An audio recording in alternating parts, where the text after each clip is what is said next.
Assalamualaikum warahmatullahi wabarakatuh. Saya Ahmad Yasa Bibi dari Fakultas Ilmu Hukum. Sini saya akan menjelaskan analisis pasal ayat 5 RUU Penghapusan Kekerasan Seksual. Pasal 1 angka 5, korban adalah setiap orang yang mengalami peristiwa kekerasan seksual.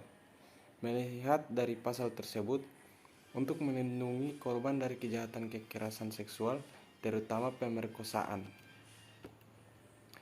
Pemidanaan terhadap orang yang melakukan tindak pidana merupakan hak korban yang mengalami penderitaan dari segi psikis dan fisik. Meskipun tujuan hukum adalah sangat ideal, namun pelaksanaan hukumnya masih jauh dari ideal, karena hak-hak korban sering ditinggalkan. Selanjutnya, saya akan menjelaskan analisis catatan tahunan 2020 tentang kekerasan berbasis gender terhadap perempuan.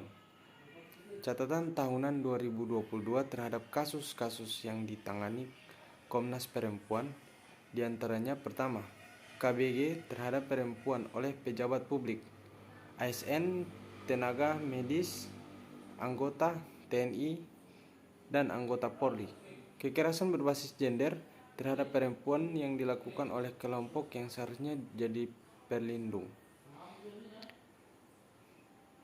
Tauladan dan pihak yang dihormati, ini sekitar 9% dari jumlah total pelaku.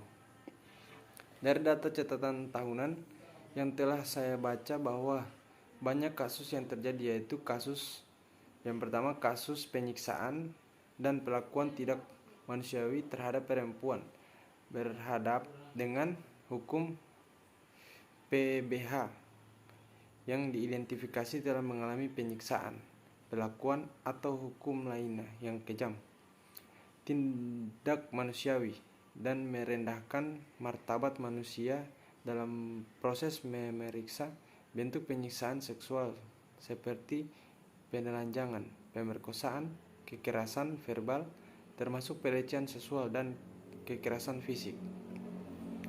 Yang kedua, kekerasan terhadap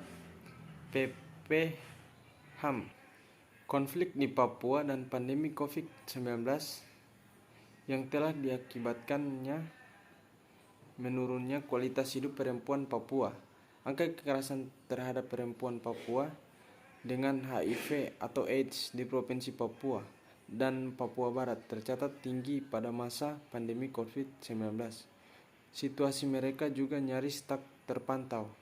Situasi disabilitas mental, salah satunya disebabkan KDRT, juga masih mengalami tantangan minimalnya layanan terintegrasi atau isu HIV atau AIDS dan kekerasan terhadap perempuan atau disabilitas mental dan kekerasan terhadap perempuan menjadi salah satu penyebab. Dalam kasus-kasus yang terjadi tersebut, saya melihat ada berbagai hal jadi kendala dalam penyelesaian kasus-kasus kekerasan berbasis gender terhadap perempuan, termasuk dalam substansi hukum yang terlihat dari penggunaan basis hukum dan pasalnya. Persoalan keterbatasan infrastruktur yang dibutuhkan untuk penyelesaian kasus, termasuk SDM, fasilitas, dan anggaran berulang-ulang dikeluhkan oleh lembaga layanan untuk dapat menjalankan layanan secara optimal. Itulah analisis kasus tahun 2022. Sekian dari saya. Terima kasih.